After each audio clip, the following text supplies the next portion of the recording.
ఢిల్లీలో Congress working committee సమావేశం మొదలైంది. ఏఐసీసీ ప్రధాన కార్యాలయంలోని ఇందిరాభవన్లో మల్లికార్జున ఖర్గే అధ్యక్షతన జరగనున్న ఈ సమావేశంలో పలు కీలక అంశాలపై చర్చించబోతున్నారు. తెలంగాణ సీఎం రేవంత్ రెడ్డి సీడబ్ల్యూసీ సమావేశానికి హాజరయ్యారు. దేశంలోని రాజకీయ పరిస్థితులపై చర్చించనున్నారు. జాతీయ ఉపాధి హామీ పథకం నుంచి మహాత్మాగాంధీ పేరు తీసేయడంపై సీడబ్ల్యూసీలో ప్రధానంగా చర్చ జరగనుంది. కొత్త చట్టంలో లోపాలపై చర్చించి భవిష్యత్ కార్యాచరణను రూపొందించనున్నారు. కేంద్ర ప్రభుత్వ విధానాలకు వ్యతిరేకంగా దేశవ్యాప్త ఆందోళనకు కాంగ్రెస్ పార్టీ సిద్దమవుతోంది.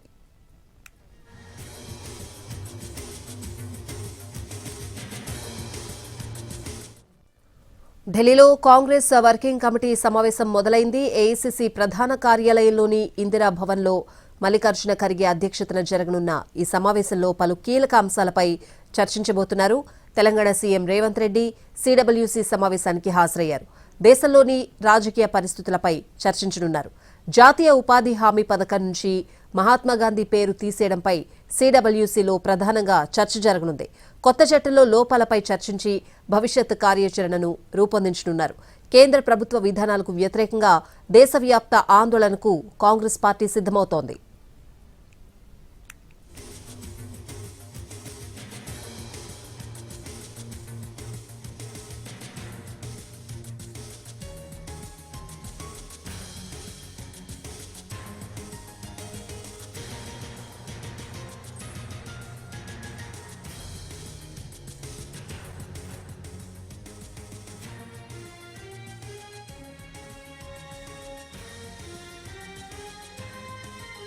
ఢిల్లీలో కాంగ్రెస్ వర్కింగ్ కమిటీ సమావేశం మొదలైంది. పూర్తి అప్డేట్స్ అడిగి తెలుసుకుందాం. ఢిల్లీ నుంచి మా ప్రతినిధి రాజు లైవ్ లో సిద్ధంగా ఉన్నారు. రాజు,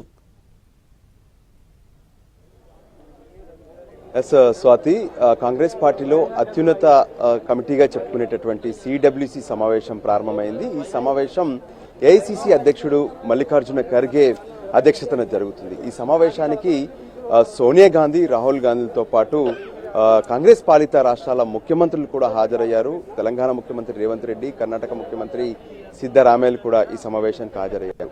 కాంగ్రెస్ అధ్యక్షుడు లోపలికి ఎంటర్ అవుతున్నటువంటి సమయంలో స్వయంగా సోనియా గాంధీ, రాహుల్ గాంధీ, తెలంగాణ ముఖ్యమంత్రి రేవంత్ రెడ్డిలు ఆయనకు వెల్కమ్ చెప్పారు. ఖర్గేకు వెల్కమ్ చెప్పి అందరూ కలిసి మీడియాకు అభివాదం చేస్తూ సిడబ్ల్యూసీ సమావేశంలోకి వెళ్ళిపోయారు. సో ప్రస్తుతం సమావేశం ప్రారంభమైంది. ఈరోజు కొన్ని కీలకమైన ఎజెండాలు కనిపిస్తున్నాయి. ఎందుకంటే ఇప్పటి వరకు ఉన్నటువంటి జాతీయ ఉపాధి హామీ పథకానికి, అంటే మహాత్మా గాంధీ పేరు ఉంది, కానీ ఇప్పుడు ఆ పేరు మారుస్తూ కేంద్ర ప్రభుత్వం కీలక నిర్ణయం తీసుకుంది. ఖచ్చితంగా ఈ విషయంలో దేశవ్యాప్తంగా పెద్ద ఎత్తున ఆందోళన చేయాలని చెప్పి కాంగ్రెస్ భావిస్తుంది. ఆ విషయంపైన కీలక చర్చలు ఇక్కడ జరిగే అవకాశం కనిపిస్తుంది. ఎందుకంటే ఒకవైపు పేరు మార్చడమే కాదు, ఇప్పుడు తీసుకొచ్చినటువంటి విబిజీ రామ్జీ పేరుతో తీసుకొచ్చినటువంటి కొత్త చట్టంలో కూడా కొన్ని కీలక అంశాలను మారుస్తూ నిర్ణయం తీసుకున్నారు. ముఖ్యంగా గతంలో ఏ విధంగానైతే 90% కేంద్ర నిధులను ఈ గ్రామీణ ఉపాధి హామీ పథకం కోసం కేంద్రం కేటాయిస్తే ఇప్పుడు దాన్ని 60%కే పరిమితం చేయడం అనేది ఖచ్చితంగా ఇది రాష్ట్రాలపైన భారం పడుతుంది. కాలక్రమంలో ఉపాధి హామీ చట్టం అనేది ప్రజలకు ఏదైతే అందుబాటులో లేకుండా కూడా పోయే అవకాశం కనిపిస్తుందని చెప్పి కాంగ్రెస్ భావిస్తుంది. ఇంకా మరోపక్క దేశవ్యాప్తంగా ఎస్ఏఆర్ ఏ విధంగానైతే 12 రాష్ట్రాల్లో జరుగుతుంది. సో ఈ 12 రాష్ట్రాల్లో జరుగుతున్నటువంటి తీరును మొదటి నుంచి కూడా కాంగ్రెస్ వ్యతిరేకిస్తూ ఉంది. ఓటర్ల జాబితా సవరణ పేరుతో బీజేపీ మొత్తం కూడా తమకు అనుకూలంగా ఓటర్ల జాబితాను మారుస్తున్నారంటూ పెద్ద ఎత్తున కాంగ్రెస్ చాలా రోజుల నుంచి ఆందోళన చేస్తూ ఉంది. ఈ ఆందోళనను మరింత ఉధృతం చేయాలంటే ఏ విధంగా చేయాలి, ఏంటి అనే విషయంలో కూడా ఈ రోజు జరిగేటటువంటి సిడబ్ల్యూసీ సమావేశంలో కీలకంగా చర్చించే అవకాశం కనిపిస్తుంది. ఇంకా మరోవైపు ఏవైతే కాంగ్రెస్ పాలిత రాష్ట్రాలతో పాటు ప్రతిపక్ష పార్టీలు అధికారంలో ఉన్నటువంటి రాష్ట్రాలపైన కేంద్ర ప్రభుత్వం కక్షపూరితంగా వ్యవహరిస్తుంది. ముఖ్యంగా కేంద్ర ప్రభుత్వ సంస్థలతో దాడులు చేయించడం, కేసులు పెట్టడం, మరోవైపు నిధులు సరిగ్గా కేటాయించకపోవడం, ప్రాజెక్టులకు అనుమతులు ఇవ్వకపోవడం, ఇటువంటి అన్ని కూడా కక్షపూరితంగా వ్యవహరిస్తున్నారు.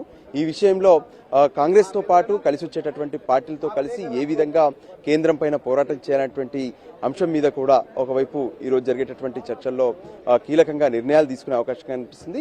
రేపు కాంగ్రెస్ పార్టీకి సంబంధించినటువంటి వ్యవస్థాపక దినోత్సవం. సో ఈ సందర్భంగా దేశవ్యాప్తంగా ప్రతి గ్రామంలోనూ మహాత్మా గాంధీ చిత్రపటాలతో ఓ పెద్ద ఎత్తున ఆందోళన చేయాలనేటువంటి ఆలోచనతో కాంగ్రెస్ కనిపిస్తుంది. దీనికి సంబంధించి కూడా ఇక్కడ నుంచి ప్రకటించే అవకాశం కనిపిస్తుంది. సో ఓవరాల్గా కూడా రానున్నటువంటి కాలంలో జరిగేటటువంటి ఎన్నికల కోసం ఎలా సిద్ధం కావాలి, అటు వెస్ట్ బెంగాల్, మరోవైపు తమిళనాడు, అస్సాం ఈ ప్రాంతాల్లో ఎన్నికలు జరగబోతున్నాయి రాష్ట్రాలు. సో దానికి ఎలా సిద్ధం కావాలి, క్షేత్రస్థాయి నుంచి జాతీయ స్థాయి వరకు పార్టీ క్యాడర్ను ఏ విధంగా సమాయత్తం చేసుకోవాలి, బలోపేతం ఏ విధంగా చేసుకోవాలి, ఇటువంటి కీలక అంశాలతో ఈరోజు ఏదైతే సిడబ్ల్యూసి సమావేశంలో నిర్ణయాలు తీసుకున్నారు. ప్రస్తుతం ఓపెనింగ్ రిమార్క్స్ అయితే ఏఐసిసి అధ్యక్షుడు మల్లికార్జున ఖర్గే మాట్లాడుతున్నారు. ఆ తర్వాత ఇతర నాయకులందరూ కూడా సిడబ్ల్యూసి సమావేశంలో కాంగ్రెస్ పార్టీకి సంబంధించినటువంటి కీలక అంశాలపైన చర్చించే అవకాశం స్పష్టంగా కనిపిస్తుంది.